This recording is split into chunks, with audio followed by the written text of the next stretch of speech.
Mənə desələr ki, bütün yeməklər bir yana, bir il dayanmadan ancaq bu yeməyi yeyəcəksən, seç. İnanın səmimiyyətimə, mən bu çığırtmanı seçərəm. Bu bizim zonaya məxsus çığırtmadır.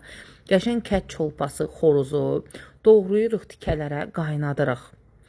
Mütləq kənd çolpası olmalıdır. Ət tam bişəndən sonra kərə yağını tavaya əlavə edirik. Mən ankordan istifadə elədim. Bir qədər kərə yağı əlavə edirəm tavaya. Yağ əriyəndən sonra qaynanmış əti o yüz bu yüz qızardıram. Bu çolpa da ola bilər, toyuq da ola bilər, xoruz da ola bilər. Daha sonra bol yumurtanı üstünə sarı kök və duz əlavə edib qəşəng qatışdırıram.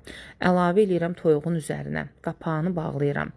10 dəqiqədən sonra bulyonu əlavə edirəm həmin o çığırtmanın üzərinə. İnanın səmimiyyətimə, dəhşət dadlı yeməkdir. Yanında da aş süzürsüz. Superdir.